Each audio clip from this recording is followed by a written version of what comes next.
No problem at all. All right. Okay. Okay.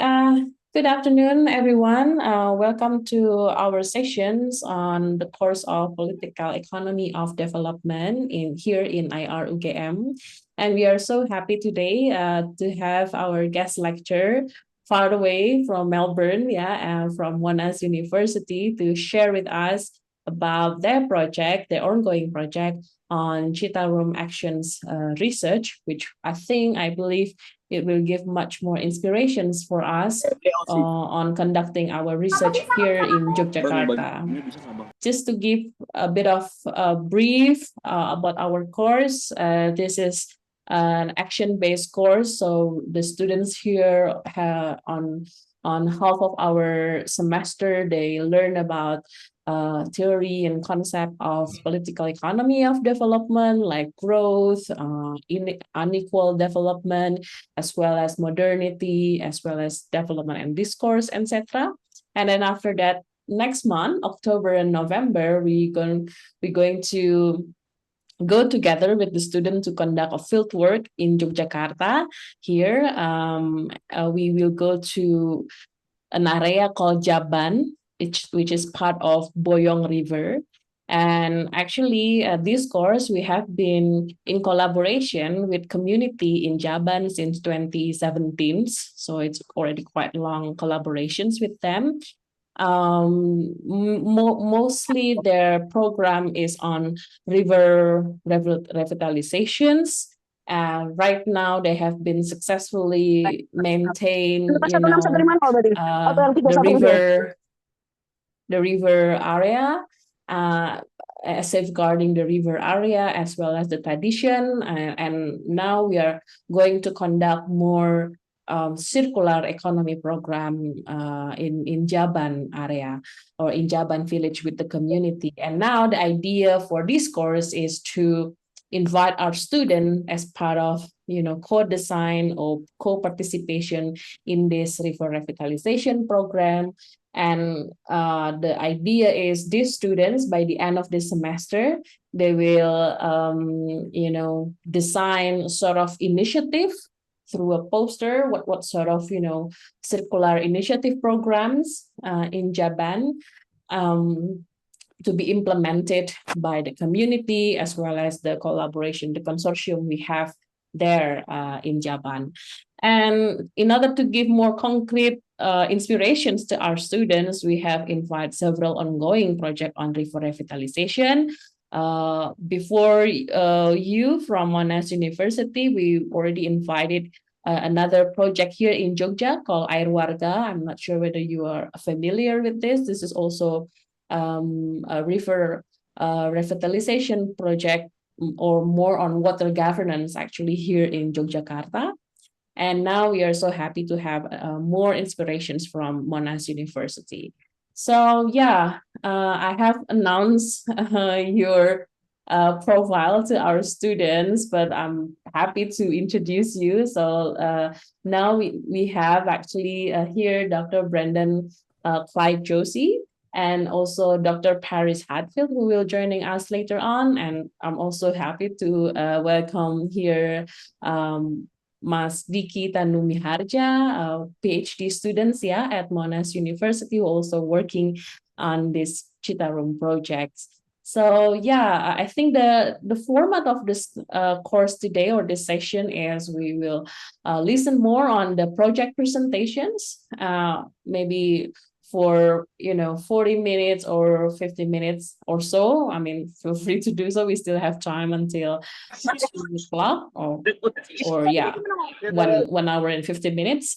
And then after that, we will follow with question and answer. And also feel free if you want to, share videos or share any materials, because the idea is our students would like to know not only about the project, but much more, a concrete tips or tricks behind the scenes, how to conduct this co-design, what to do or what not to do during the field work. We will very much appreciate that.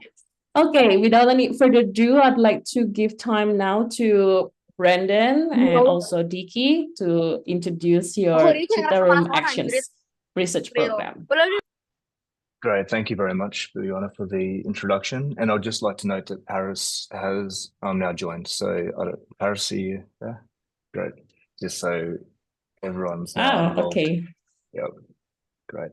All right. So thank you very much again for inviting us to present about the project. I'll just share my screen now so we can start with that.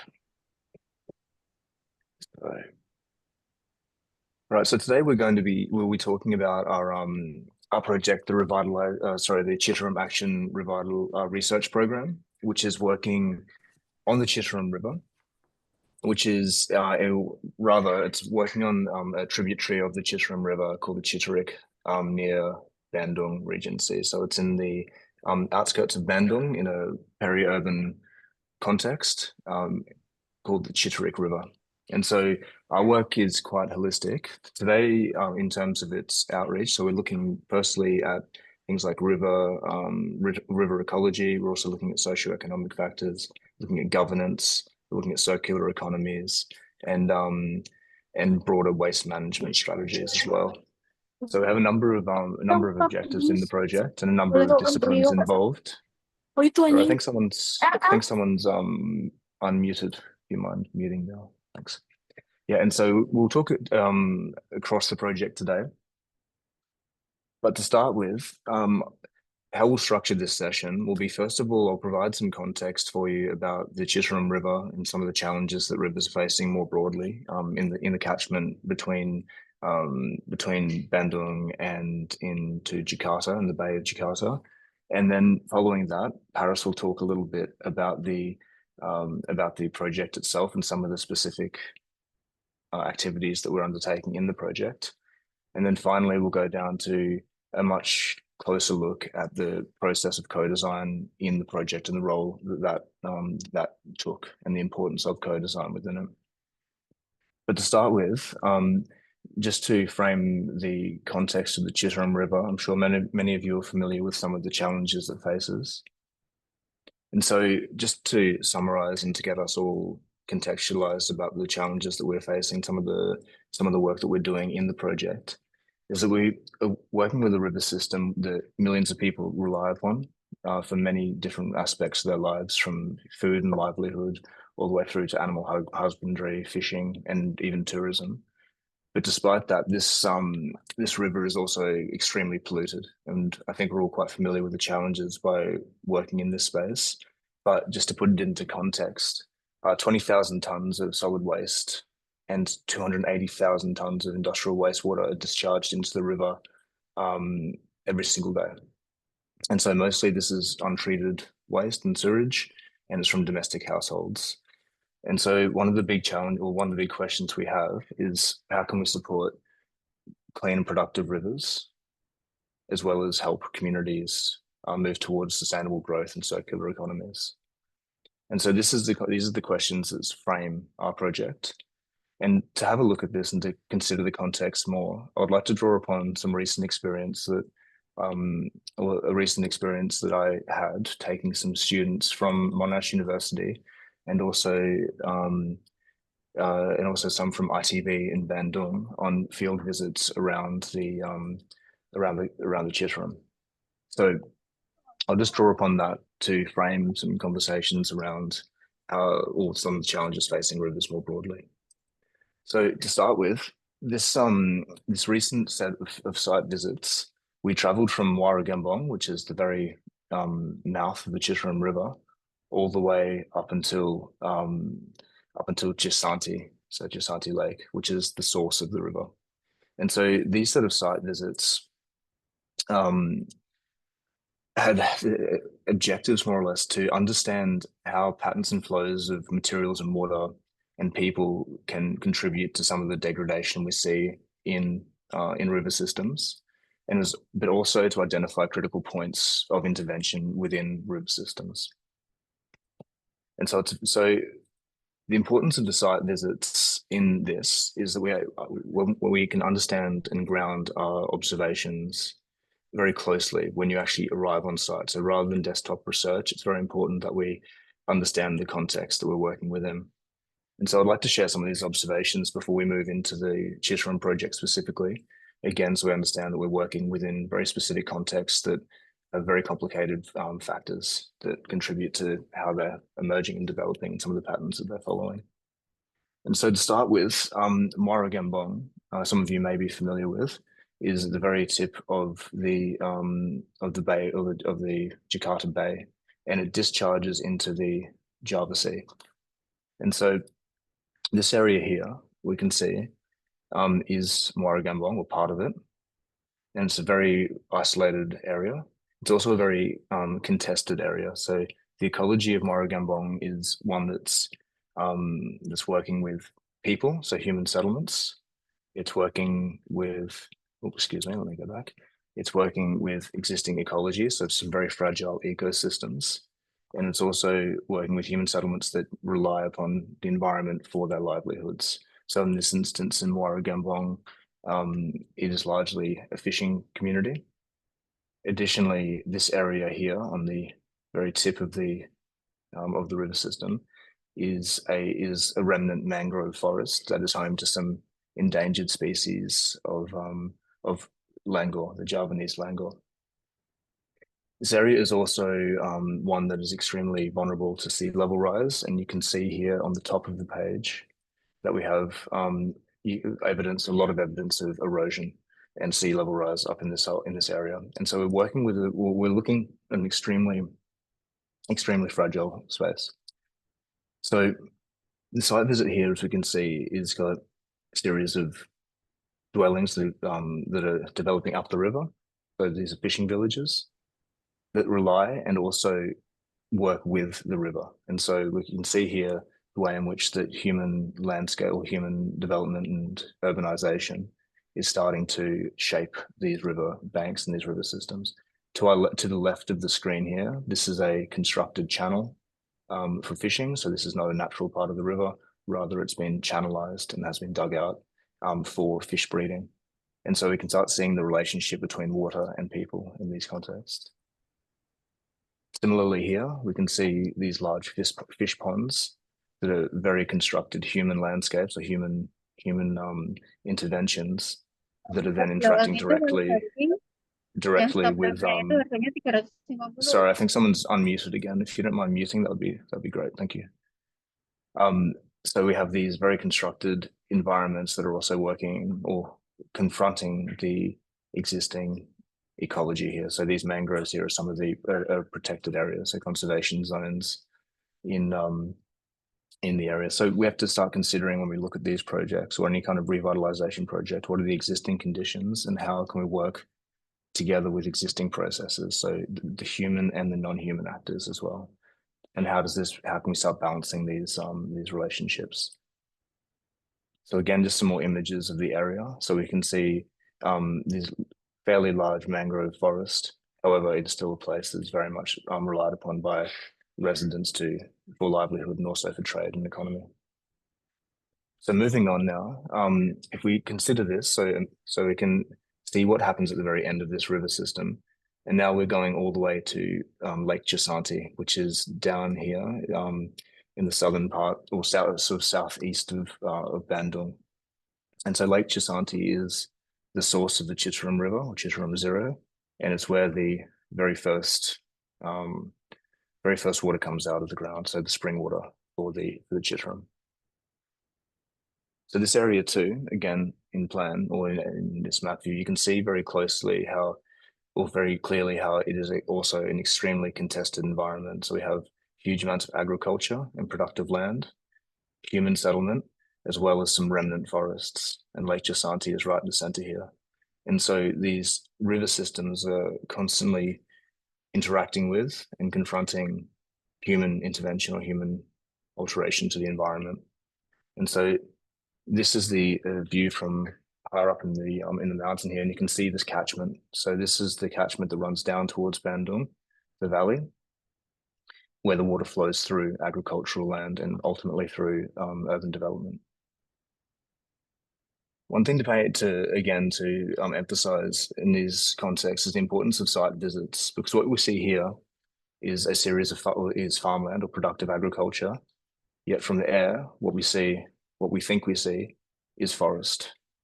And so what we need to understand is that even on what looks like protected land, sometimes what we have is, again, human control and human intervention in these sites. And so we always have to question the importance of, well, not question, sorry, we always have to recognize the importance of visiting sites in person to ground our observations and to actually confirm what we think we see.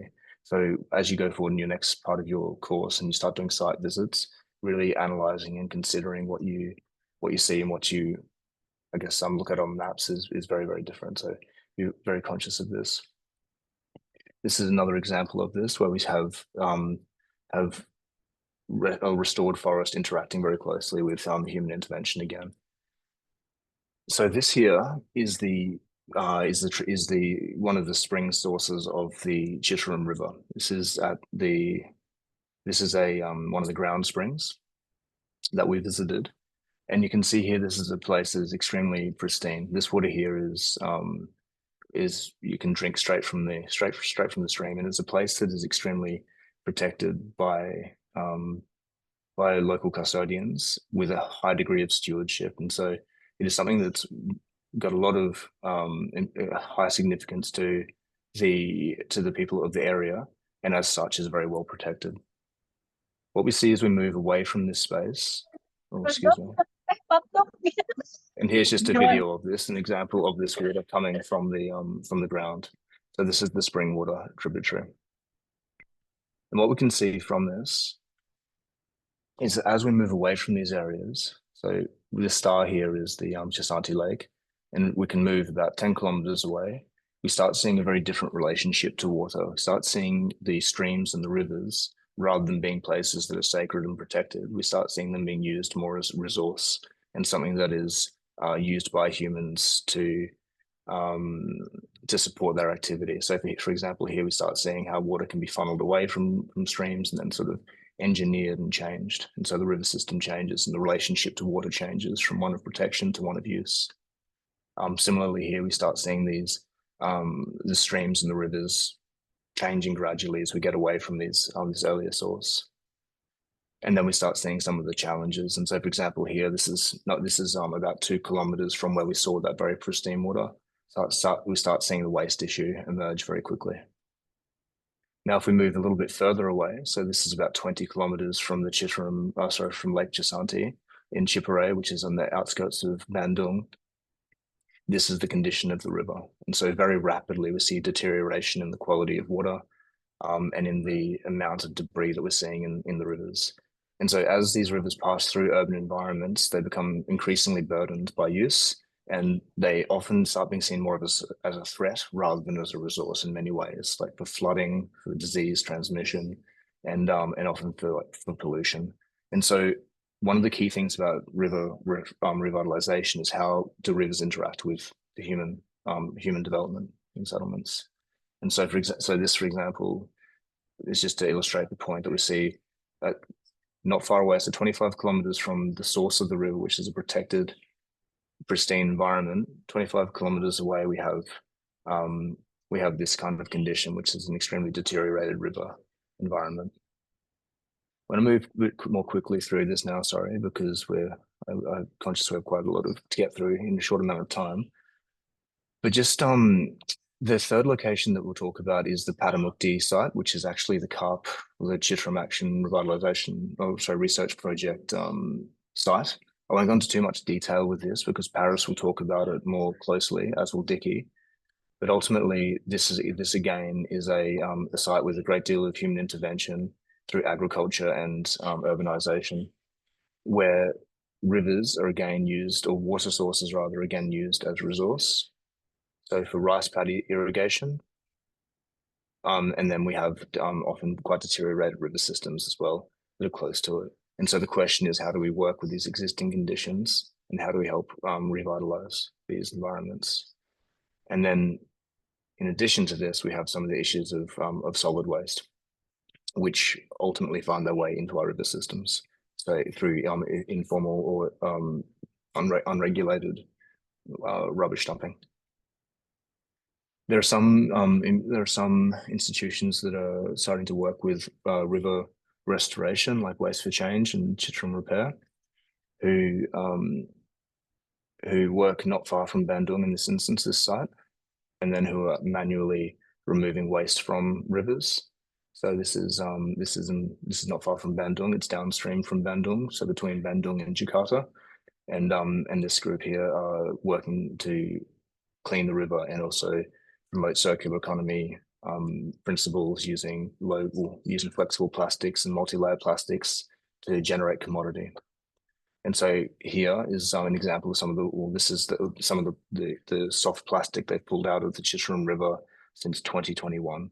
And so this enormous amount, well, this very large pile here, it continues all the way around the corner and back behind me. It's a tremendously large volume of waste that they're collecting, and they're trying to work out how can we use this flexible plastic as a resource. They also use other circular economy principles like black soldier flies, and chicken, or to feed, for chicken feed and things like that. And also work with students for advocacy to start sharing knowledge about circular economies and the challenges facing the Chitram. So I'll pass over now to Paris, just conscious of time. So Paris will introduce and talk a little bit more about the specifics of the Chitram Action Research Program, and then go from there. So Paris. Thanks so much, Brendan, and thanks, Joanna, again for having us today. Yeah, really looking forward to sharing our project insights and also hearing from you all any of your questions or reflections as well. So really, the Chitram Action Research Program is seeking to grapple with this complex and challenging context, and it involves a cross-disciplinary research team led by Monash Faculty of Art, Design and Architecture and Monash Sustainable Development Institute, where I am based. Thanks, Brendan. Universitas Indonesia is a key local university partner, alongside other partners, including government, NGOs, businesses, and other research institutions that are involved. And the Chitram program arose in response to an invitation from the Governor of West Java, Ridwan Kamil, in 2018, who proposed to develop a new approach to meet the action plan targets and support the aims of the Presidential Decree number 15, 2018, called Acceleration of Pollution Control and Damage of Chitram Watershed. So through extensive consultation and exchange of expertise, the program consortium established a holistic integrated model or vision for community and river revitalisation in the Chitram, comprising these 5 guiding principles. Firstly, improved sanitation and water services, including nature-based solutions to clean wastewater prior to discharge in the environment. Secondly, improved solid waste services. Third, development of sustainable local economies, including new business models and markets for sustainable enterprises that provide value in the community. Fourth, restoring the riverine environment by addressing sources of pollution and environmental degradation and restoring habitats. And finally, climate change adaptation, including flood and drought management, climate resilient infrastructure, and community-led adaptation practices. Thanks, Brendan. From this vision, we developed a transformation roadmap with a short to medium-term focus on developing an ecological landscape master plan and series of pilots. For this program, we're taking a place-based living lab approach, and this means that we seek to co-develop, test, learn from, and iterate socio-technical solutions in real-world settings, in this case at the village scale. And so knowledge is put into action through experimental interventions that generate evidence to influence actor decision-making and foster social learning for systemic change. And this learning by doing approach involves an interdisciplinary research team. So that means bringing together architects, social scientists, hydrologists and other physical scientists and designers and so on, as well as collaborating with government, NGOs, businesses, community leaders, and residents through partnerships and participatory research methods. A demonstration site was identified along the Chitteram in West Java to the east of Bandung, which Brendan already has pointed out. And if you go to the next slide, you'll again see that this 2.5 approximately kilometre segment of the Chitteram River, which is a tributary that joins the Chitteram River to the east of Bandung. And again, this site or this demonstration site spans Desa Cibodas and Desa Padamukti, which are shown here in red and blue, with a total population of about 21,000 people. Thanks, Brendan. All right, I think it's frozen. There we go. Thanks. So in this initial phase of work, alongside technical research on waste, hydrology, and geophysical dimensions, we conducted a social feasibility study involving focus group discussions with representatives of small industry, public services, community, NGO groups, educators, and government. The local perspectives and insights gained through these workshops helped to contextualize and validate the local environmental and social factors shaping the feasibility of possible solutions to address river pollution. The workshops also helped to mobilise local interest in the project and provided a means to inform the community about the program. These activities were really enabled by ongoing consultation and deliberation by our colleagues at Universitas Indonesia with the village government and other community leaders on the development of the master plan, which Dickie will talk about in a moment. And so just to touch on some of the insights from those focus group discussions, participants shared aspirations for a clean, deep, waste-free river and revegetated a riverbank that is attractive to tourists, productive in terms of being able to grow food, for example, providing stable water flows for irrigation, such as for rice and other uses, as well as being a place for enjoyment by the community and supported by community stewardship of the environment. Next, participants identified problems with the current village waste system functions. This included infrastructure deficit or a lack of adequate infrastructure, including far away disposal facilities, and a lack of storage, appropriate storage and sorting, etc. They also identified harmful practices such as disposal of waste and wastewater in the river, and incineration or burning and burying of solid and organic waste. They also talked about a lack of knowledge around pollution and the value and importance of waste management, and difficulties around managing and enforcing solid waste sorting and processing. Stakeholders also highlighted existing local practices of waste processing. So individuals and households are already collecting plastic bottles and sorting waste that is sold to, or high value items which are sold to collectors, as well as producing organic fertilizer. Farmers are producing organic animal feed, and youth groups are involved in weekly garbage collection, which generates local income. Other groups are making kind of handicrafts out of, and flower pots and things from waste materials. And there are also memories of past practices like using leaves for food wrap as an alternative to plastic.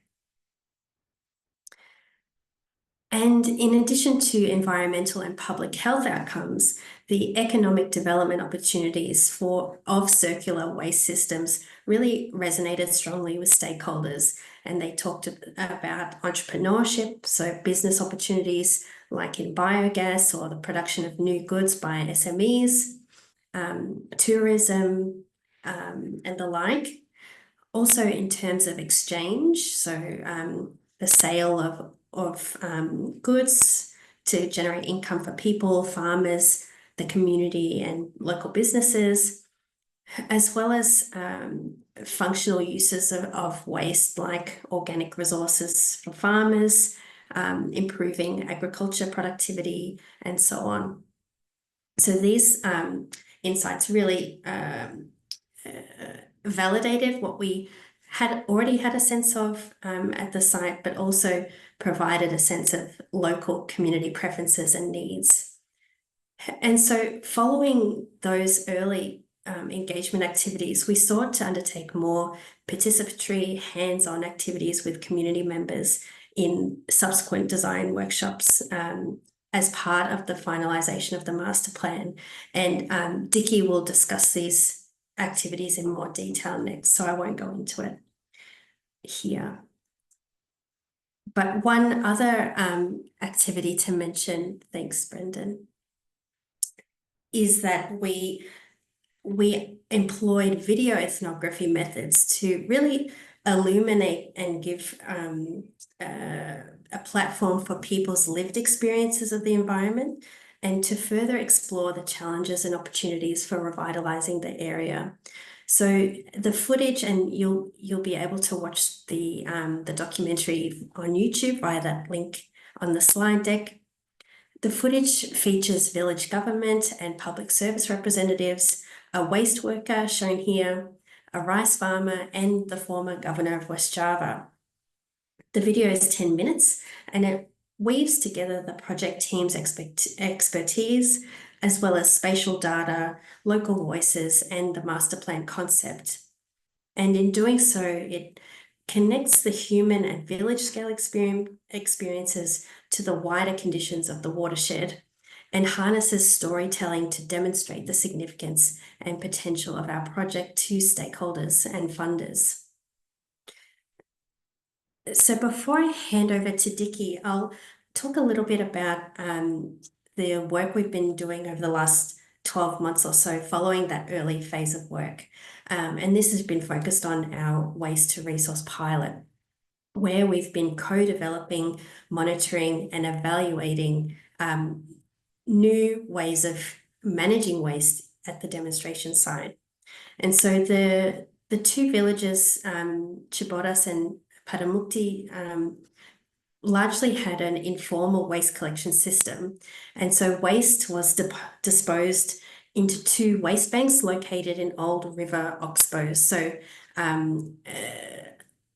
just in case you're not aware, an oxbow is a remnant kind of curved water area. And this is, I'm a social scientist, so apologies if I don't get this quite right, but it's essentially a remnant waterway that as a result of channelization, which is where, sorry,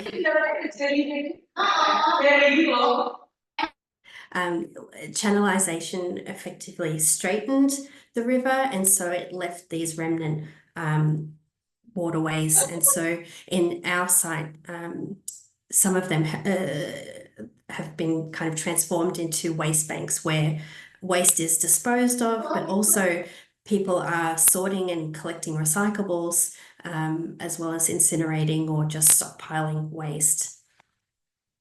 Thanks, Brendan.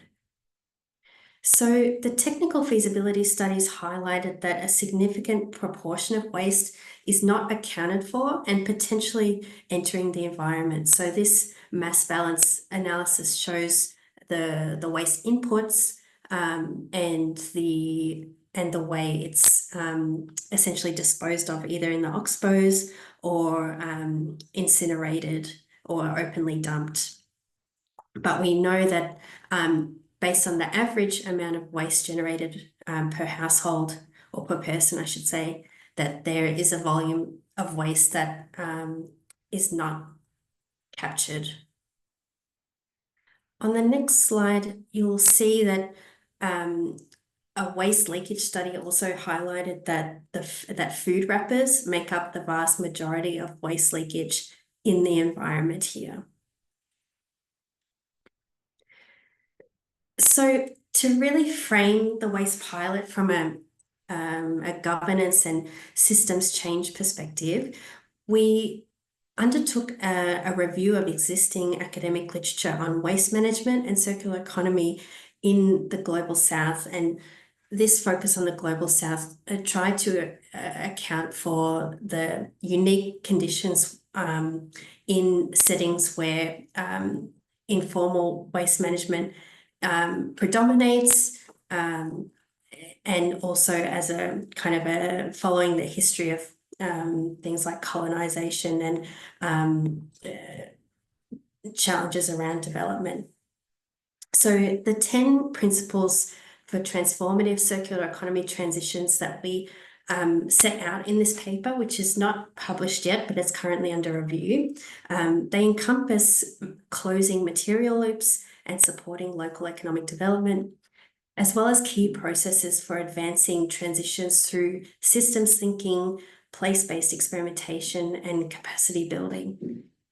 So these principles are framed as transformative in terms of focusing on structural change in society, resource relations towards more desirable social and environmental pathways, which is distinct from a more reformist circular economy agenda that is more focused on business type models. Secondly, we really wanted to highlight the imperative of empowering marginalized people and communities through circular economy innovation and implementation, and recognizing that people and communities as change agents, as well as the value of local diverse knowledges. So we see the intersections of circular economy, sustainability transitions, and participatory design literature as valuable for exploring what a transformative approach looks like. And we illustrate these principles with evidence from 32 existing case studies of local circular economy and waste management initiatives in Global South settings. And a few key takeaways from these cases is that effective circular economy innovations must really respond to local socio-material conditions, such as those that affect the financial viability of waste reuse, and minimizing competition with informal waste income streams. It also requires recognition of existing practices and knowledge in waste recycling, particularly amongst informal waste workers. It also requires working with and transforming incumbent systems over the long term, such as phasing out incineration and promoting ecosystem restoration. And finally, it requires enabling community participation and benefit sharing, both in design and implementation. Thanks, Brendan. So returning to our site, the waste to resource pilot kind of is focused on this area in Padamukti village, where there's a new TPS3R facility that's been developed with government funding. If you can see the letter A, that's where it is at the corner of the Oxbow and River, alongside an organic waste facility or a black soldier fly facility and other kind of community landmarks. And so if we go to the next slide, one key aspect that was apparent for this project, this pilot, I should say, was around household waste management behaviours. And so currently, through a household survey, we know that most households segregate high-value plastic waste and sell that to local plastic recycling networks. And many also segregate organic waste to feed livestock at home. Most households don't participate in formal waste collection systems, and they don't pay for waste management.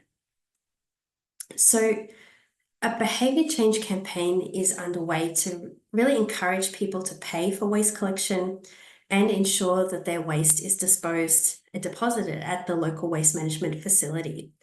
And the campaign also aims to educate people and the community on how to properly segregate waste. And this campaign includes targeted community events for education and awareness, a door-to-door education campaign, as well as a digital campaign where we're looking to develop nice kind of social media videos to share different aspects of behavior and waste practices and why they might be motivated to change.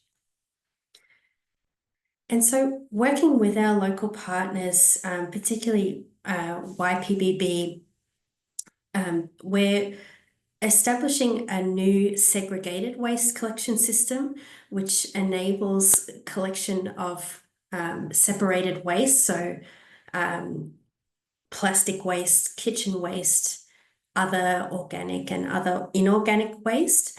And that's being implemented as we speak in our site, involving communal composting, sorting of inorganic and plastic waste, as well as establishing a new black soldier fly organic waste processing facility. And finally, we're conducting site works around the TPS3R, which you can see on the left there, in that precinct, so that we can demonstrate opportunities for different uses or new uses for plastic waste in particular. So you can see here some plastic blocks and bricks that we're looking to integrate in the site to really show what's possible with plastic waste. So that's everything from me. So I will invite Dickie to elaborate on the co-design activities. Thank you, Paris, and thank you, Brendan, for the overview as well in the first bit. Yes, because I'm Indonesian, so allow me to present in bahasa. Baik, jadi apa yang akan saya sampaikan ini adalah dari sudut pandang desain, dari sudut pandang arsitektur, bagaimana kami berusaha untuk menyusun master plan ini. Jadi pendekatannya fokus untuk penyusunan master plan. Next, Brandon. Baik, secara umum ada 6 tahapan bagaimana kami melakukan co-design ini.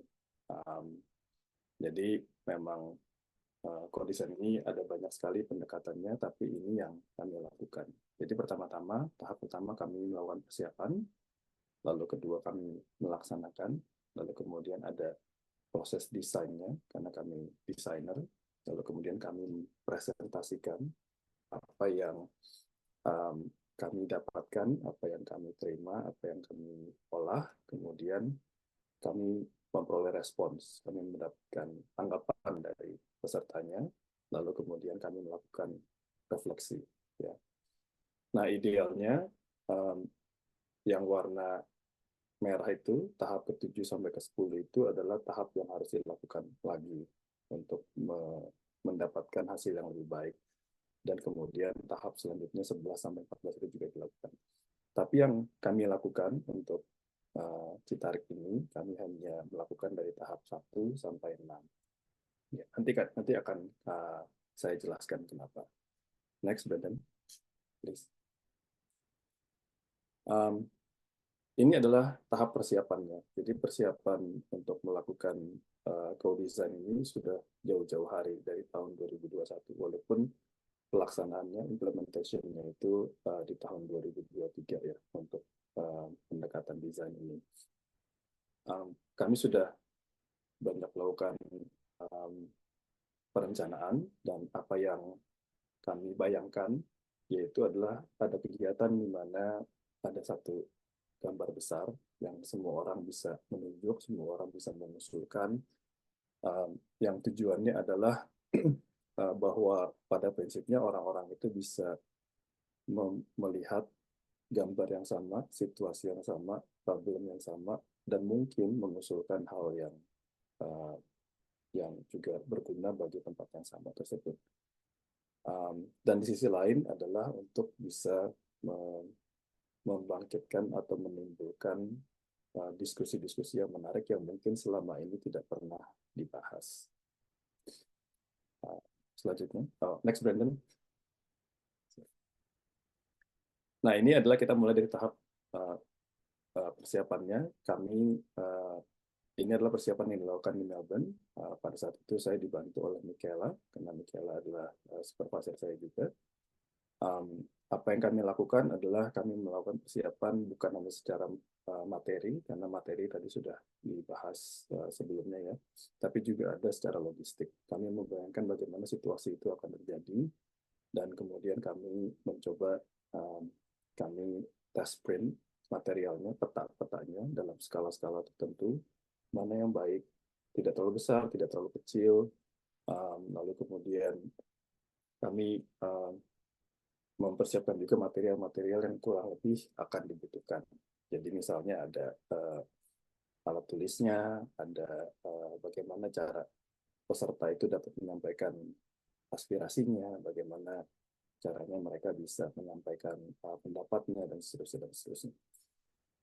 Dan kami juga berusaha mengerti siapa partisipan kami, sehingga kami juga berusaha untuk memikirkan bagaimana menggunakan bahasa yang sederhana gitu ya. Terus kemudian semua perlengkapan itu kami siapkan dari Melbourne pada waktu itu, dan semuanya harus muat dalam satu tas karena kami tidak bisa membawa banyak perlengkapan ya. Jadi semua itu yang di meja, yang di gambar sebelah kiri itu semua muat dalam satu tas sehingga itu bisa langsung dibawa. Nah, next Brandon.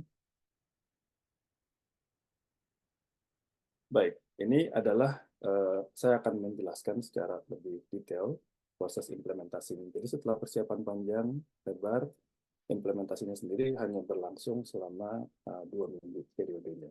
Ya, kami terlibat bersama 61 orang secara keseluruhan. Yang 61 orang itu dibagi menjadi 4 grup kecil lagi. Jadi kami bertemu tiap weekend, Sabtu Minggu, jadi 2 minggu ya. Terus kemudian di antara weekends itu, di weekdays, kami ada review, kemudian kami ada diskusi, dan seterusnya secara internal ya. Dan kemudian secara umum, lagi-lagi kita punya 6 kegiatan yang berlangsung selama 1 hari. 1 hari ini dimulai dari pagi-pagi, kalau nggak salah jadwalnya jam 10, kemudian selesai kurang lebih jam 3.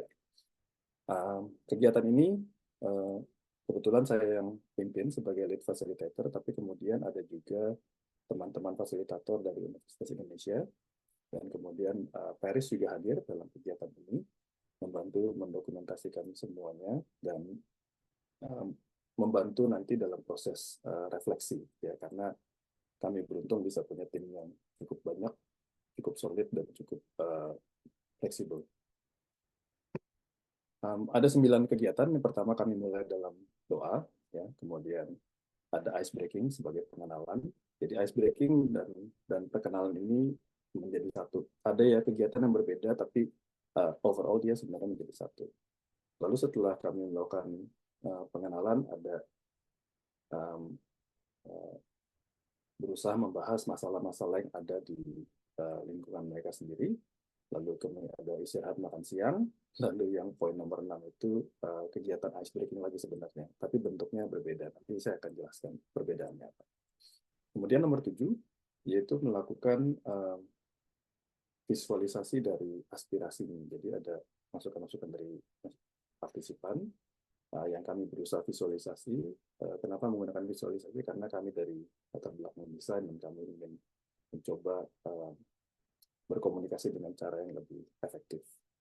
Kemudian mereka berusaha memetakan aspirasi tersebut di atas peta yang sudah tersedia, dan kemudian baru di wrap up, ya, diselesaikan. Next, Brandon. Kita fokus satu persatu ya. Saya skip yang tahap pertama karena itu tidak dokumentasinya ya. Jadi pada dasarnya cuma berkumpul, terus mari kita berdoa supaya tenang, supaya siap, supaya kalau bahasa Sundanya supaya kalem gitu ya. Nah, yang kedua dan ketiga ini kami melakukan ice breaking dan introduction, yaitu dengan cara kami punya peta yang akan dipakai untuk workshop ini, dan masing-masing peserta diberikan semacam pion catur itu, karena ide ini dari Michaela. So this idea came from Michaela. I have to give credit to Michaela.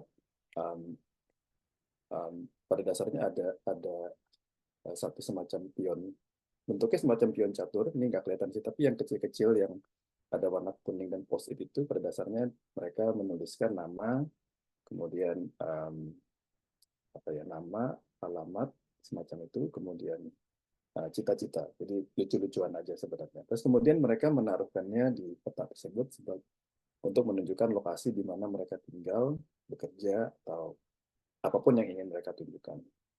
Gitu ya. Dengan demikian mereka saling berkenalan, kami juga mengenal pesertanya. Tentu saja kami sudah memperkenalkan diri kami terlebih dahulu, para fasilitator. Next, Brandon. Kemudian setelah itu partisipan ini dibagi lagi menjadi 4 grup kecil lagi. Ya, jadi dari 4 pertemuan, Sabtu Minggu Sabtu Minggu, tiap pertemuan itu dibagi lagi menjadi 4 grup kecil lagi berdasarkan temanya masing-masing. Ada tema tentang sampah, ada tema tentang lingkungan hidup, ada tema tentang akses dan jalan, ada tema lagi tentang air dan sanitasi. Ya, jadi satu grup kecil ini kurang lebih isinya 3-4 orang. Jadi memang skalanya sangat intim. Dan satu grup kecil ini ditemani oleh satu fasilitator, baik itu dari Universitas Indonesia, dari Monash, kami saling berbagi ya. Dan kemudian mereka diminta untuk mengidentifikasikan masalah sesuai dengan tema tersebut. Jadi di foto ini adalah temanya tentang air dan sanitasi. Jadi misalnya ada masalah yang ditanya, Bapak Ibu, apakah di sini Bapak Ibu mengenali adanya masalah saluran air yang mampet, gitu ya? Kemudian mereka, oh ada. Jadi mereka kasih tahu, terus mereka petakan di lokasi ini, di lokasi ini, di lokasi ini. Jadi karena kami berbasis spasial, kami berusaha memetakan semua itu dengan lebih rumit. Begitu. Masalahnya bisa macam-macam. Jadi walaupun kami punya rencana, tapi mereka boleh mengutarakan masalah apapun yang mereka rasakan dan alami dan lihat. Next, Brandon. Nomor 5 ini lunch. Walaupun lunch itu lunch break ini kami berusaha untuk mingle around, gitu, berusaha untuk tetap santai bersama pesertanya, tapi memang sulit karena intensif. Jadi ya istirahat aja gitu. Nanti kemudian balik lagi. Nah biasanya karena kami partisipan ini dari desa, saya tidak bermaksud merendahkan, tapi pada umumnya memang kami pun juga lelah gitu ya setelah makan siang, kurang lebih jam 1 siang gitu ya, panas-panas dan seterusnya. Tentu kita merasa lelah. Jadi kami berusaha untuk punya strategi supaya gimana caranya supaya semangat lagi.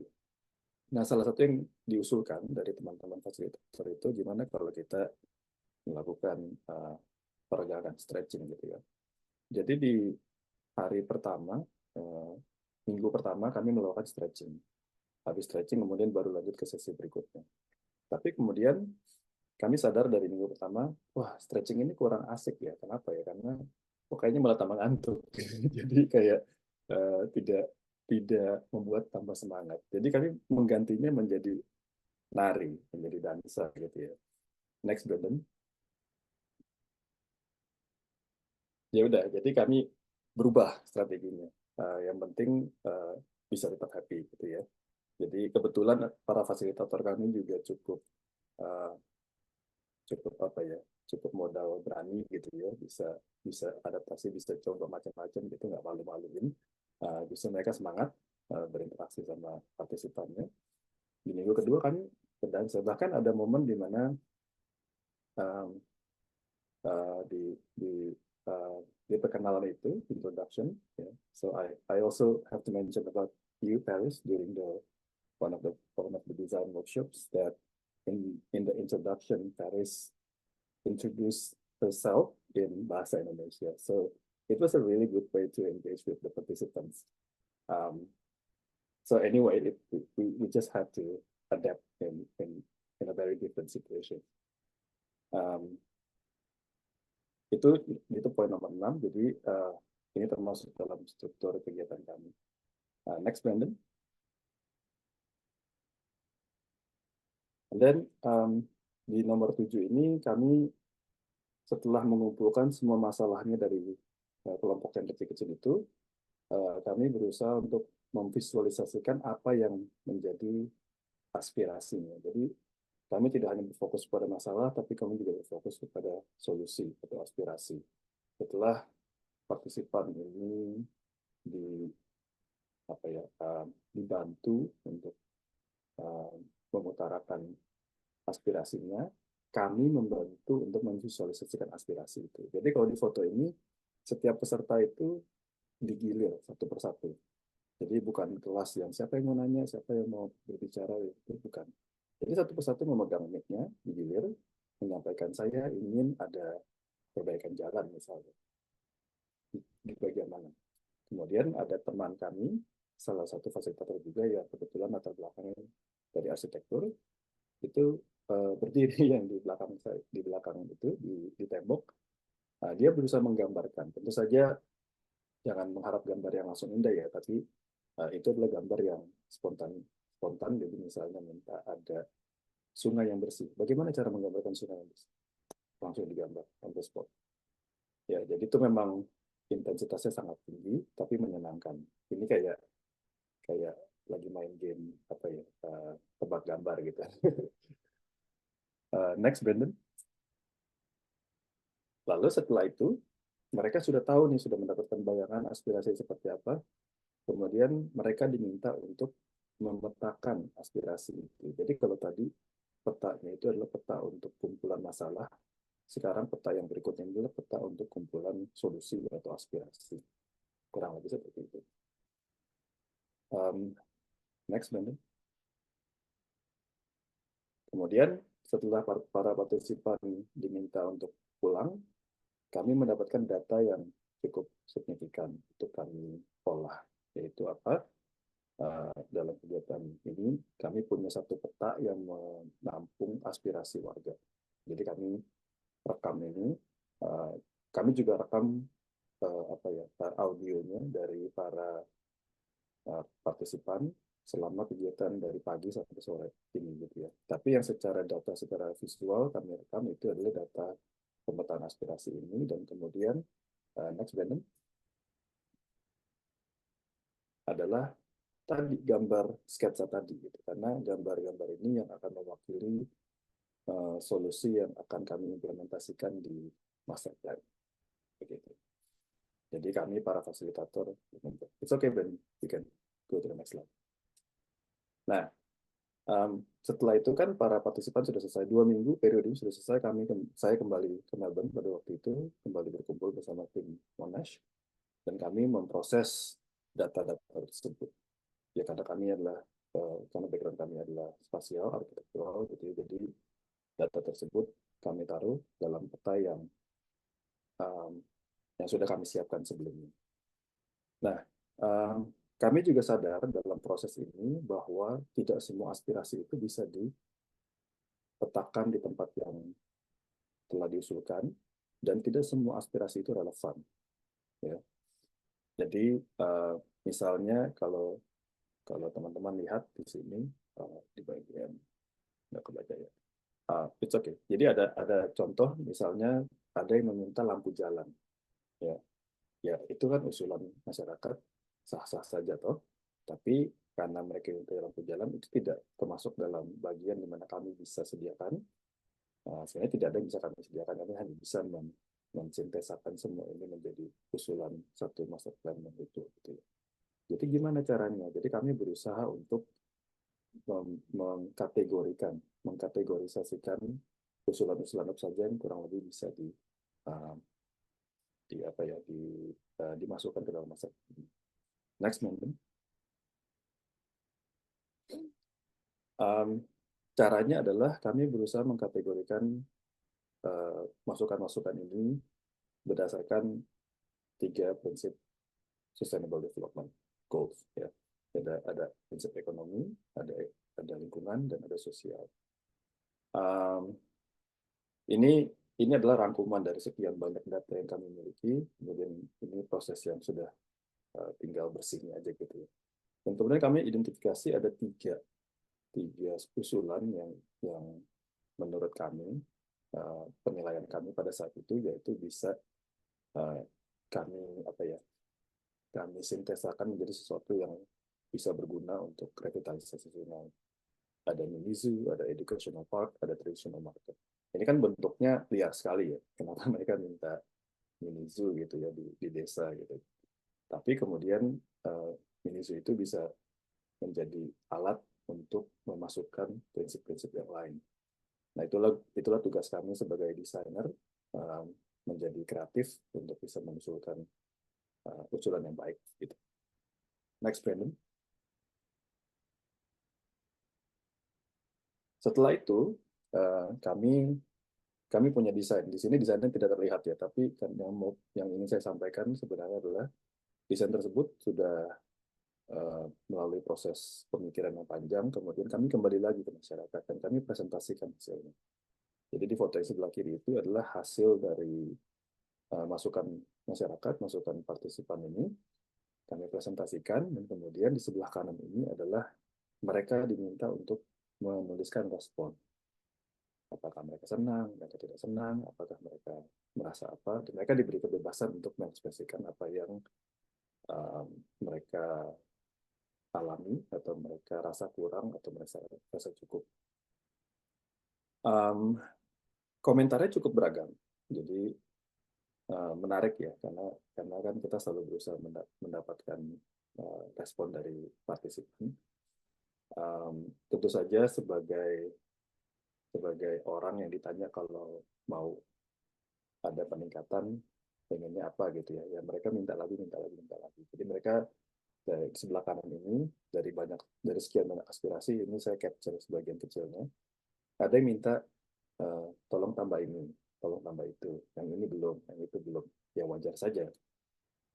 Tapi secara umum mereka sebenarnya cukup senang dengan hasil yang dipresentasikan ini. Cuma memang kami harus akui bahwa setelah final master plan-nya jadi, mereka belum sempat untuk melakukan kritik lagi. Ya, jadi kan kalau tadi di slide pertama ada tahapannya 1 sampai 9, 1 sampai 6 gitu ya. Nah, kemudian 7 sampai berikutnya itu belum kami lakukan. Itu yang tadi saya sebut. Karena harusnya menurut saya itu ada proses umpan balik lagi untuk melakukan presentasi, desain, reflection, dan seterusnya. Sampai kemudian semuanya tanda kutip ini ya setuju atau happy dengan semuanya. Next, Brandon. Nah, ini yang tadi saya bilang, jadi ini hasil akhirnya. Ada banyak proses yang terjadi di belakang layar, tapi ketika akhirnya semua ini terjadi, semua ini sudah selesai, dipresentasikan, diserahkan kepada gubernur yang memberikan mandat ini kepada kami. Partisipan itu belum punya kesempatan untuk mengkritisi apa yang kami hasilkan ini. Jadi itu adalah refleksi kami dan yaitu kenyataannya kami belum punya kesempatan aja. Jadi masih dipertanyakan apakah masa plan yang final ini sudah merepresentasikan apa yang menjadi aspirasi masyarakat atau belum. Seperti itu. Next, Brandon. sebagai penutup, ini slide terakhir saya ingin memberikan sedikit refleksi, jadi bukan kesimpulan tapi refleksi. Yang pertama adalah bahwa co-design ini, metode ini cukup baru. Jadi kami melakukan analisa dan kemudian menemukan beberapa hal yang menarik. Yang pertama, dia cukup baru bagi masyarakat ini. Ya. Jadi mungkin masyarakat lain pernah mengalami co-design, tapi masyarakat yang ini baru. Itu terekam dari salah satu respon yang terjadi selama proses 2 minggu tadi ya. Lalu kemudian yang kedua adalah bahwa co-design ini terbukti dia memberikan ruang bagi masyarakat itu untuk menyampaikan suaranya yang selama ini tidak secara alami keluar. Kita tahu ada proses namanya musrembang, ada proses yang namanya musyawarah desa dan seterusnya. Tapi memang ada partisipan yang menyampaikan bahwa mereka tidak terbiasa untuk menyampaikan langsung dan kemudian langsung menunjuk di mana harusnya aspirasi itu terjadi. Jadi menarik ya. Lalu yang ketiga adalah bahwa mereka itu menghargai, para partisipan ini menghargai apa yang dihasilkan oleh co-design ini, dan sebenarnya berharap bahwa yang lain pun juga mengerti, yang lain pun juga bisa menghargai apa yang mereka alami. Namun sayangnya mereka tidak merasa punya cukup kapasitas untuk memberikan ini kepada orang lain. Jadi sebenarnya mintanya bisa nggak sih dibikin lebih lagi, tapi untuk semua warga desa. Itu cerita lain lah ya. Jadi tapi yang penting mereka tahu ini berharga. Lalu berikutnya adalah bahwa kami juga mengakui ini bukan metode yang 100% benar gitu ya, atau mungkin sempurna, karena pada dasarnya tidak semua aspirasi itu bisa dimasukkan. Nah ini triknya, mesti hati-hati mau menggabungkan semuanya asal semua senang gitu, itu juga tidak produktif ya. Jadi kreativitas itu sangat penting untuk gimana caranya membuat alasan yang cukup valid dan cukup oke untuk bisa mengatakan bahwa inilah yang kami hasilkan dan ini kami sudah memikirkan banyak hal ini. Jadi memang tantangannya beratnya di situ. Kemudian terakhir, tadi kalau dari cerita tadi mungkin kurang terlihat ya, tapi sebenarnya adalah co-design ini dia harus bisa fleksibel, karena kita bekerja bersama orang, kita bukan bekerja sama korporat atau sistem gitu ya. Jadi semua harus fleksibel, sesuai dengan kebutuhan partisipan. Harus menyenangkan, karena kalau nggak menyenangkan mereka tidak mau berpartisipasi lebih lanjut gitu ya. Dan kita juga rugi gitu. Semua rugi lah kalau kita nggak menyenangkan. Salah satu refleksi yang diantara kami, jadi after the 2 weeks co-design workshop, Paris then asked the facilitators to reflect on the process, and we also shared to the team, to the group, that we also had fun. The process is also meaningful for us, and we learned a lot from the co-design workshops. So co-design should be fun, not only for the participants, but also for those who are facilitating the co-design itself. And above all, it has to be a meaningful process for all of us. Yep. So that's all from me, and thank you.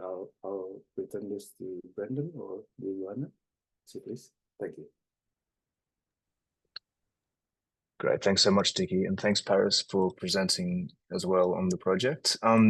Would like to open up the floor now for any questions that you may have, and we're happy to talk more deeply about any aspects of the lecture you like. If you have something in particular you would like to ask about, or whatever you wish, we're more than happy to answer those questions. Yeah, thank you very much. All right, thank you. Totally appreciates the very comprehensive and detailed presentations about the Citarum River project. I think now I'll give time to our students. You may raise your hands or write your questions and comments in the chat box, but I also make a menti.com in case you will have more than, more questions than the time we have. So feel free to just drop all your comments and questions there. So yeah, do I see any hand raised so far? Let's see. Yes. Oh yeah, we have Arshia, please. All right, thank you, Mbak Nana, and thank you for Mr. Dicky and Mr. Brandon for their explanation. Allow me to introduce myself. My name is Arsha. I'm an IR student in the regular class, and also first of all, thank you for the presentation. And I want to ask a question. Like, my question is like this. What makes that the people in the community, especially in those villages, yeah, like they want to maybe contribute to this project, or what makes them like wants to engage to successfully implement this project, like because for example, sometimes that people doesn't really care about anything, especially in some villages in Indonesia, especially. So my question is like, what makes them wants to do it, to collaborate with you guys? That's all. Maybe I All can right. start, Dicky, and then you can continue if you like. Want to add some more? But also I can start. Thanks for your question. It's a very good one too. I think that one of the big considerations to have in any work like this is that we are not necessarily approaching a community with a solution to some kind of problem. Rather, the problem is identified within the community, and then this work supplements that. And so together, you understand and you identify the problem. So it's quite a different approach to saying, oh, here's a problem, let's fix it. It's more saying, okay, everyone come together. What are the issues that you're facing? And then how can we all work together? And so in that way, by engaging people directly, understanding their priorities, their kind of concerns, their needs from the ground, rather than coming in and telling people what to do, it's a very different relationship that's developed. And that's a really important part of co-design. Dicky spoke about that earlier. You can talk more about it, I'm sure, but it's to understand, just to show that identifying the issue, right? So you may have overarching ideas, but together you arrive at the answer. Yeah. So that's kind of the big headline I would say from that one. Dicky, do you have anything to add to that, or maybe Paris as well? I think Paris can go ahead because she was involved in the previous co-design, right? Yeah, sure. I mean, the one thing I wanted to mention is that our program has benefits from a sense of legitimacy, and in that we're partnering with local government and village government, but also that our research partner, Universitas Indonesia teams visit the village. They've developed relationships and built rapport and trust with local communities. So that really supports our work. Obviously, it's a very different context to a student project, so it's not as transferable, but that's definitely something that's been valuable for us in that regard. And yeah, I think that was the main thing I wanted to mention. Dicky, do you want to add?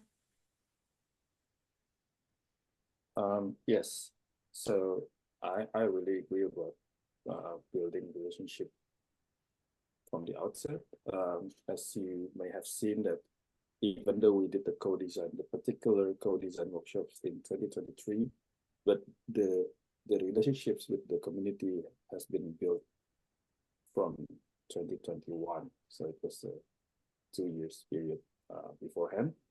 And we are so lucky to have our Indonesian partner, Revitalisation Indonesia, who invested a lot of time, a lot of energy in reaching out to the community. So Maybe we're not in the best place to explain about building up the relationship with the community, but it's really fascinating to see how the community trust us and they're willing to participate. And I think most of all is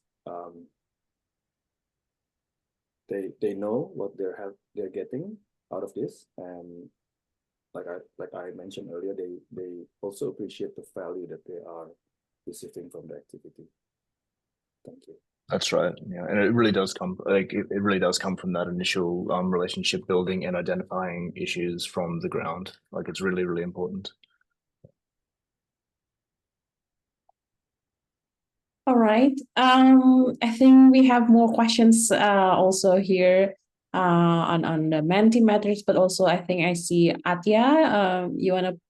You wanna post your questions, yeah, and comments? I already did post my question. However, Asha already answered part of it. But mine was how do you ensure that it's long term? Because most of the time, a lot of people like have these projects, but they don't end up being like long term. Okay, maybe 2 or 3 years, but after the project is handed, it doesn't really continue after that. So how do you make sure that it's sustainable? Because this is a big project that could help like change how the locals handle trash and how it can like help their environment. So I wanted to know like your perspective on how to make it like ensure long term, like maybe in 10 years, 20 years, it's still going on. Thank you. I mean, excellent question, and that's the big question, isn't it? How do we actually have like meaningful, long-term, sustainable transitions, right? And so I mean, I'm sure all of us would like to talk to this question because it's a big one. But one of the things that the project has done to date is because we've generated this, this master plan has been generated from this community base. It has then subsequently been adopted into planning policy with Barbados. And so in that way, there is actually an MOU between the West Javanese government and our project. And so there is legacy built into the whole project. And that's not by accident, that's by design, right? So it's about having many partners and stakeholders and not sort of just doing one element. So it's not just saying we're going to clean up waste in this area, rather you understand it as a holistic problem and a broad cycle of systemic, I guess, issues that you would then start addressing each part of that rather than just one element of it. And so in our case, we're looking at governance, we're looking at behavior, we're looking at technologies, the built environment, broader ecological systems. And together, we're able to then generate something that's compelling enough to be brought into planning policy, which can then create some degree of legacy. And of course, we can never ensure, it's very hard to ensure any project to be successful in 20 years' time. I mean, it's sort of beyond most project cycles. It's very, very hard to do for anything. But at least these are the kind of things we can start building in from an early stage. But again, it really has to be a collaborative, multi-stakeholder effort. It's not any one discipline, it's not any one person. That's my kind of sense of it. Maybe Paris or Dickie would like to add more to that. Yeah, I agree. It's a really important and difficult question.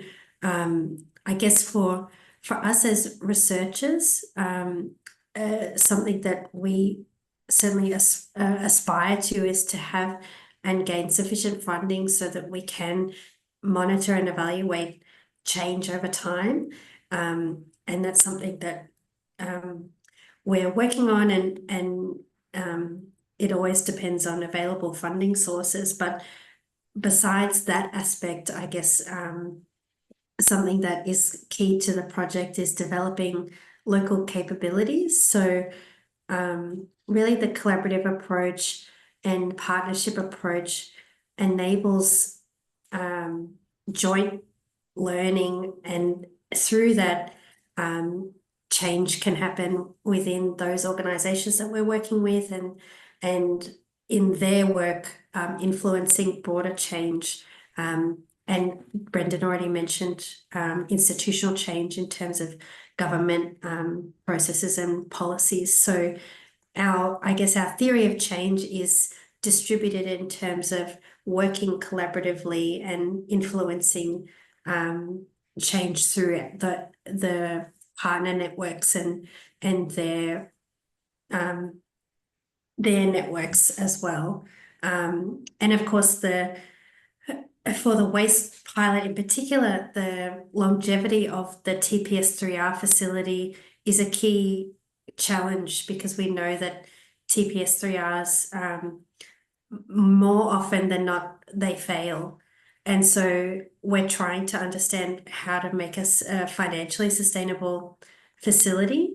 And we're not going to be able to come up with the best model or the one solution to that, but we are looking at alternatives and new business model arrangements and revenue streams that might support TPS3Rs. And so in doing that learning, we hope to be able to share evidence and lessons learned, so that other TPS3Rs can function better. So that's more of a knowledge sharing and translation aspect of longer-term impact. Yeah, I mean, just on that, I think this is a really good point we could maybe talk a bit more about. Is again, I'll emphasize the importance of community engagement, right? So it's not necessarily only about behavior change and introducing new things. It's understanding existing processes, right? So it's understanding how people already do things. What is that behavior, and how can you then also work with it and support decision making and things like that? And so there's a whole raft of things that are very, very important. If you remember Dickie's slide where he showed the master plan, the broad, the long, the big final master plan that he showed, you'll notice also that the TPS3R that Paris is referring to, the waste pilot, is it's a very small portion of that. All of these things interrelated and they work together. And so this again is how you kind of try and build longevity into something, is through that resilience of having systems that support each other rather than just a single thing. And so I'm talking quite vaguely, I suppose, at this point, but it is a matter of understanding these different pressure points and when to support things, existing processes, and then how you can have an integrated, holistic solution. And it's not easy. I can see a question here on the comment on the page here saying, "Do you have any difficulties with collaborations with many stakeholders?" And the answer is absolutely, of course. Like, it's really, really complicated. But everything in this kind of space is quite complicated, because there are many different people with many different needs, and all of which should be heard and all important. So it is hard. That's the answer. But it is a matter of working through it. Yeah. Okay, thank you. Now we go to Sati. Yes. Okay, thank you so much for the whole presentation. It was really inspiring. But I was just gonna continue on my friend's question about the long-term benefits, but I was looking for an answer within the economic side, like what are the long-term economic benefits for this project, since, well, this is an economic focused class. Thank you so much. Okay, thank you, Sati. Perhaps any additional comments on because I think last week we were discussing about, inequality, unevenness on developments, and perhaps during your project on Shita rooms, do you also somewhat explore, the economic inequality, to what extent this project also address that issues? Just to, put a bit of more context, of course. Yeah. Brendan, did you want me to have a go? Yeah, I didn't want to jump in, that's all. I mean, the short answer is yes, absolutely. Like, we do consider these, but maybe Paris, you would like to start, or I can, whatever. Yeah, I mean, I guess the from the early activities, economic development, sorry, I should say from the early discussions with the community leaders, economic development has definitely been a real priority for this work. And when we're talking about waste management, the link to economy is quite strong, because it's about doing things with waste rather than incinerating it or throwing it out in the environment. So that brings up circular economy thinking and local business opportunities, revenue streams. Those types of things have been discussed a lot in this project and a big focus. I will say on the inequality and political economy aspect, one thing that we found in our literature review, which is not yet published, but which I briefly touched on, is that the informal waste sector can be at risk when you're looking to implement more formal waste management solutions. And so what that means is that, you have informal workers who make a living by finding higher value plastic and trading that. And when you have a program that might seek to establish a formal waste management system that the community is running, there's a risk that informal waste workers lose income streams. And so that's something that is on our minds as a project team, to make sure that we're not, excuse me, creating new disadvantage in our project. And again, we don't have the solutions yet, but it's something that we're looking at and monitoring in terms of what is the impact. Can we create new jobs or employ existing waste workers in our facility? What does that look like? How, as well, looking at the conditions for waste workers at the site in general. Is it safe? Can we improve things, make it more comfortable? So we're trying to also talk with waste workers and get their insight and feedback on how do we design a good waste management facility. So that's kind of a few things I would say about that topic.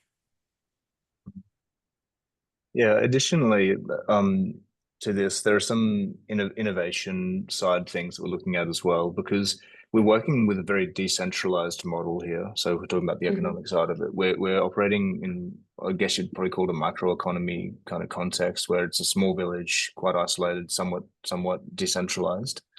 And so opportunity for revenue streams is it's challenging, right? Because it's largely farming areas, largely rice farming and small restaurants, that kind of thing. Animal husbandry, small scale.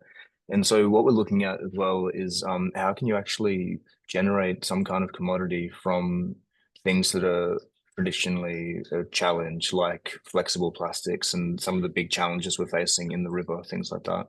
How can we actually generate a commodity from what is previously waste?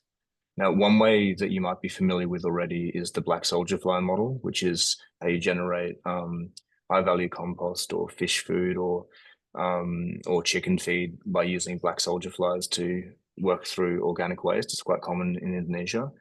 Another way that we're looking at is through is collaborating with our colleagues in Bandung called Precious Plastic Bandung, who are making a whole series of experimentations using these flexible multi-layer plastics like sachets or straw packets, that kind of thing, to generate products. So things like plastic bricks, or things like, we saw some images of them before, or just various building materials. So another group called Rebricks, who are based in Jakarta, who take flexible plastics and then use them to generate bricks, and they have contracts with groups like McDonald's and things like that. So quite large scale projects to actually start recycling some of this previously problem, or it's still problematic, but some of this really hard to recycle plastic waste.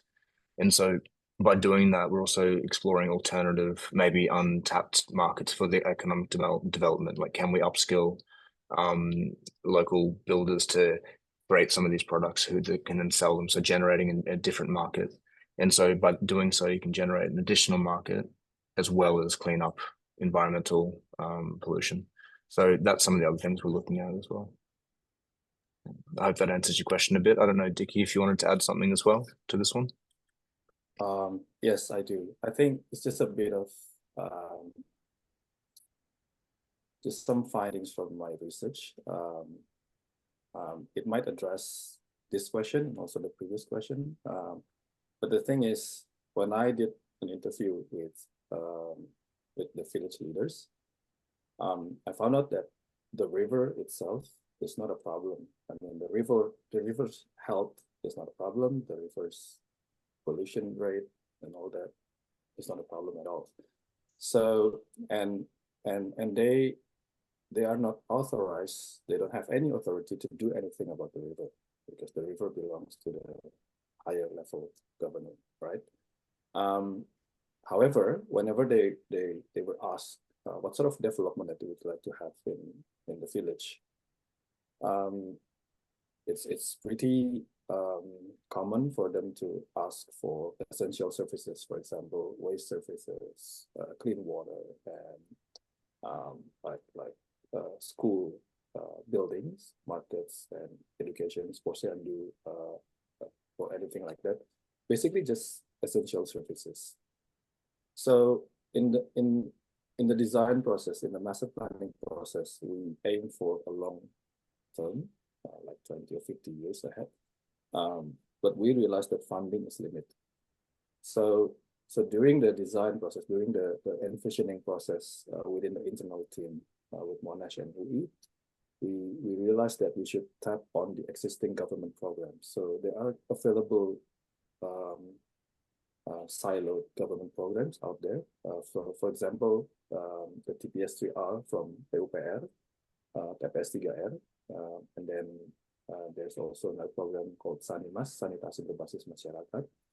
And then within the regency level, Kabupaten Bandung, they have tourism village, or we know as Desa Wisata. It's quite a booming program actually, and it's a widespread across Indonesia. So we explored these existing programs, and again we have to credit Universitas Indonesia who did this very fantastic job in connecting us with different government agencies from the very top, the national level, the provincial level, and then the regency level, kabupaten, and then the kecamatan, and then the village. So it's a multi-layer governance that we have explored beforehand, and then and one thing that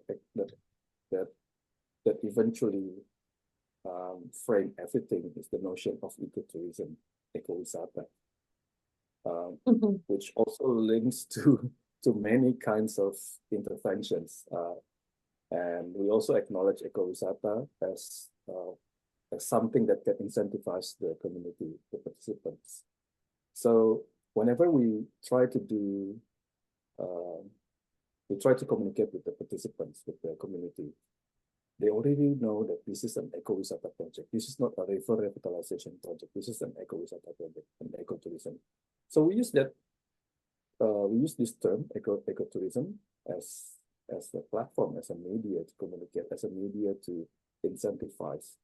They don't really understand why should we clean up the river. But if you tell them, well, at least in this case, in the Citarix case, if you tell them that if the river is clean, if the waste is gone, if everything is beautiful, then you might attract people to come to visit, and then we will generate revenue. But we can't really tell when it's going to happen.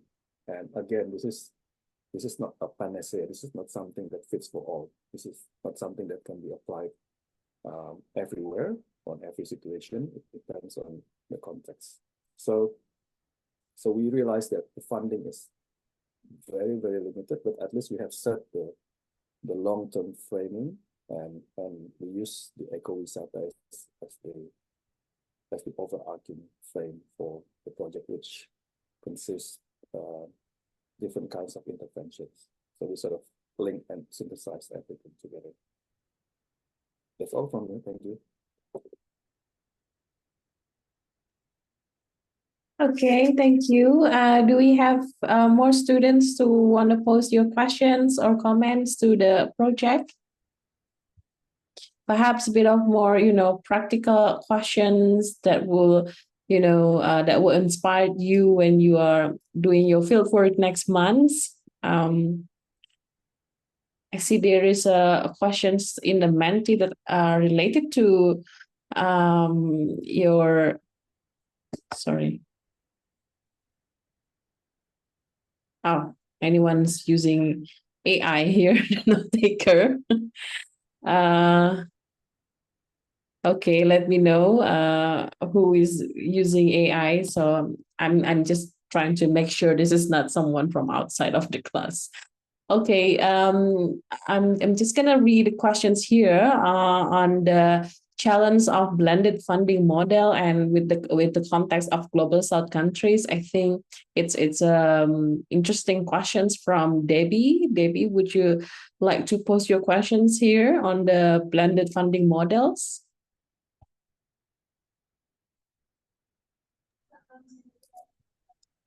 Yes. Thank you. Yes.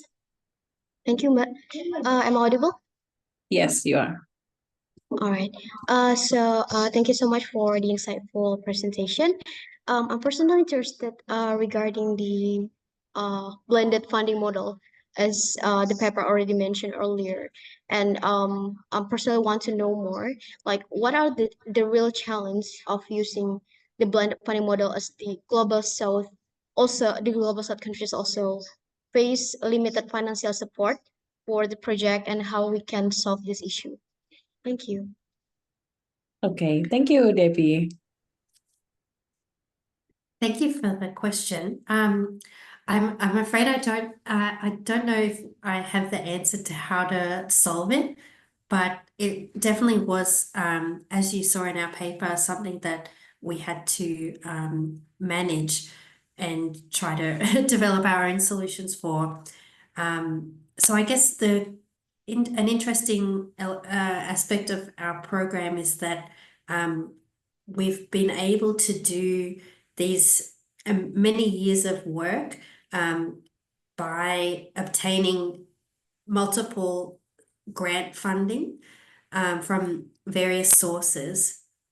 And so that's how we've been able to do some kind of seed activities, so the social feasibility studies, and then the waste pilot, which draws on a few different sources of funding.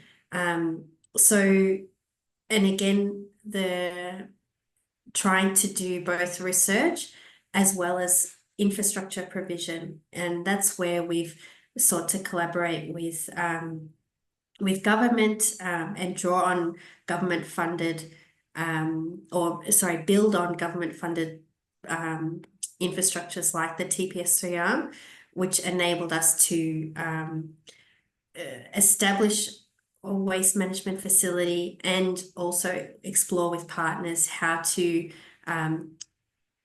add different systems or adapt systems, look at technology options, and so on. So that was something that characterizes our research program compared with, I guess, other programs that might be able to obtain a larger sum of money from the outset and to enable a program of work over many years with much more funding. So we've with our program manager and our leadership team, really trying to build relationships and develop funding proposals so that we can do pieces of the program over time.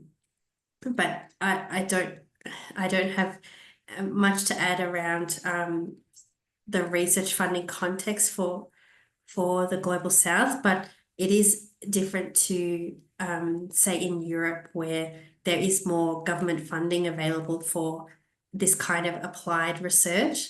So yeah, it is a challenge.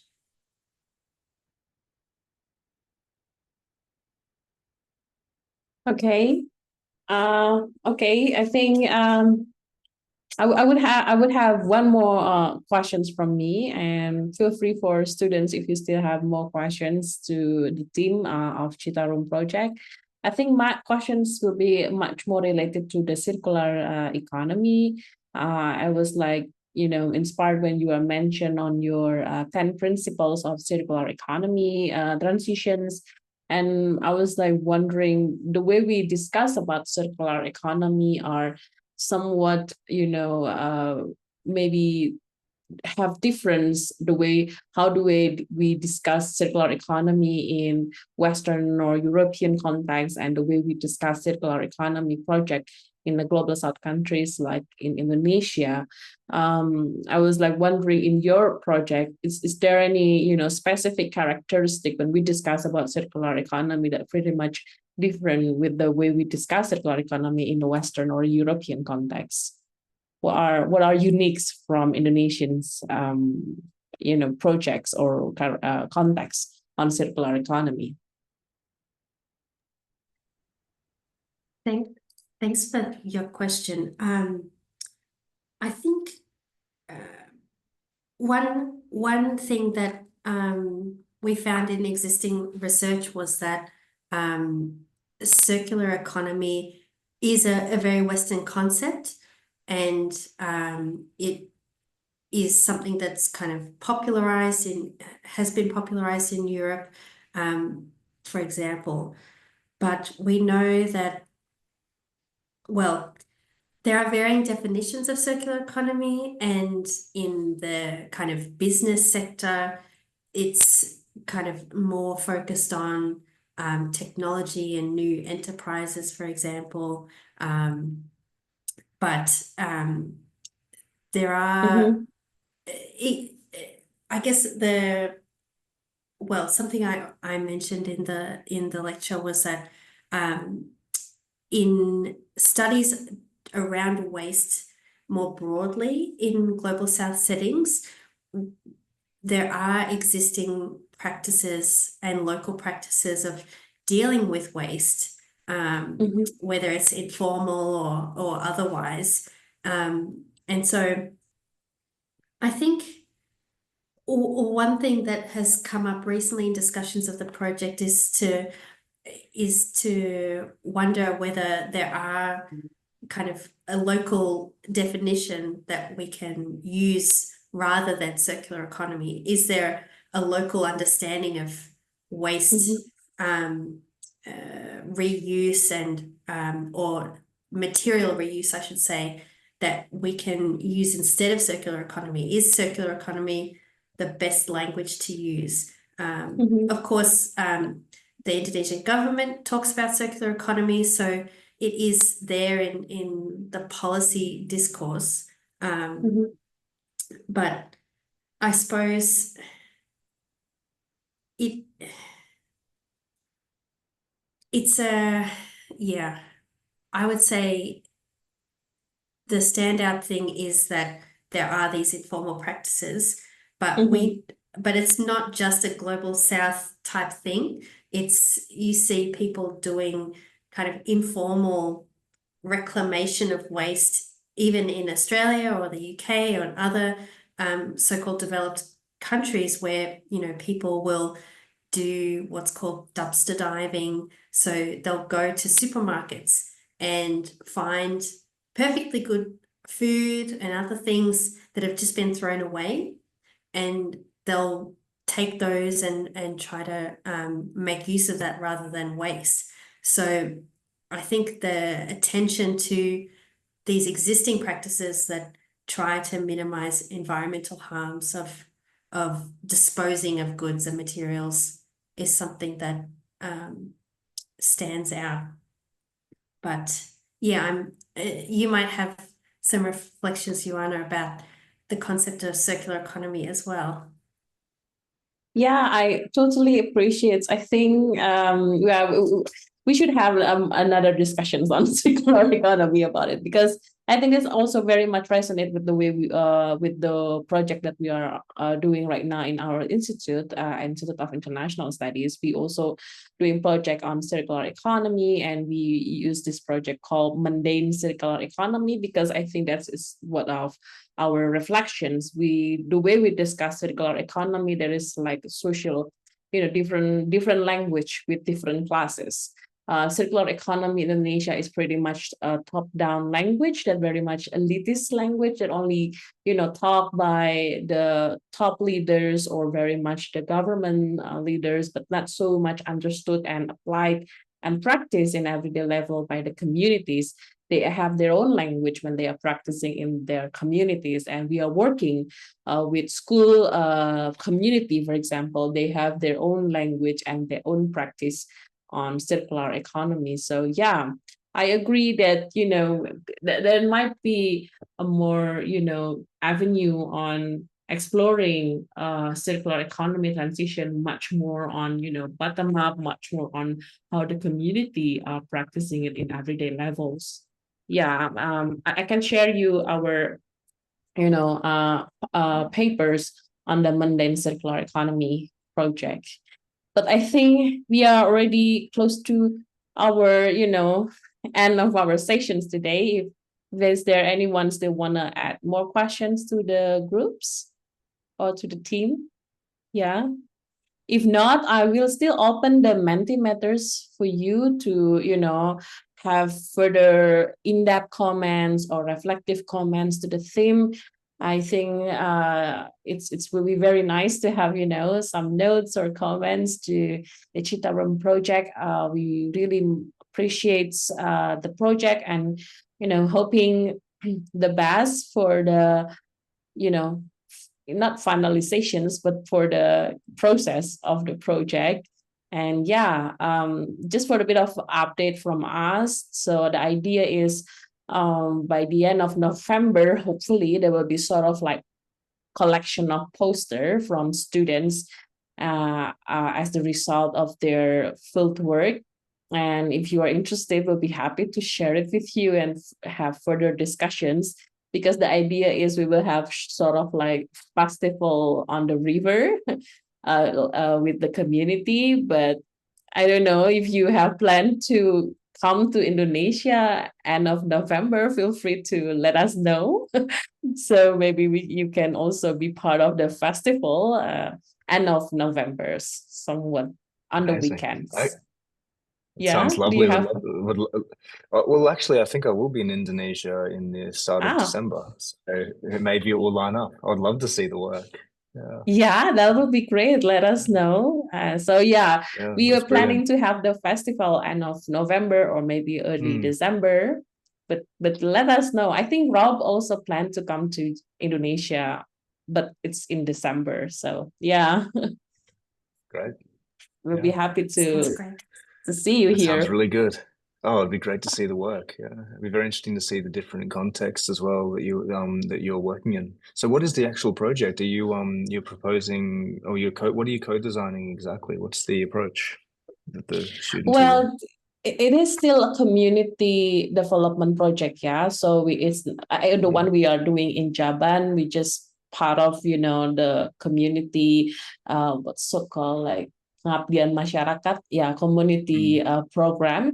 We just so far what we are doing is collaborating our course on political economy development with the community. So it will allow students to also, see the field, and also it gives a bit of more inspirations for the community, because at the moment the community who are working there are like voluntarily based. So the main challenge right now is on regeneration. So most people who are volunteering in cleaning up the river are like old generations, and they want to have more idea on how to attract younger generations in their community to joining the cleaning up rivers.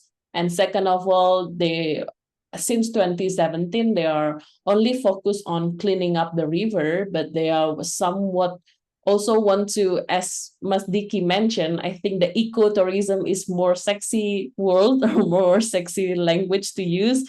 They want to open up ecotourism project. And of course, we also want to be part of the effort to make sure and safeguard that the ecotourism is some also, parallel to the environmental protections, not the other way around, not to exploit the river and the environment around. So that's what's the idea right now in the field work, that our students here will go to the community and be part of the community to address those two issues. First one, how to attract younger generation, and second, how to build a more like eco-friendly tourism in the area. And that will be the output. They will have a poster of initiative, but that is the end of our class, because this is only one semester, so it's very small project. But we are thinking maybe after this poster expo, the idea that we gather in the initiative could be much more implemented into more like community development, or student community program, or KKN here we have in Jogja. So that's a bit of the action plan. But we are also very much interested to make it more like a research, where we can also have more in-depth conceptualization about the project, or maybe some publication. But yeah, we're still looking for some opportunity to to have this as a research project. Yeah Great. It sounds really, really fascinating. Yeah. Well, thank you so much for your times today. I think it's also very fascinating to learn from more, established and going project. And looking forward to see you again sometimes. I'm just gonna stop the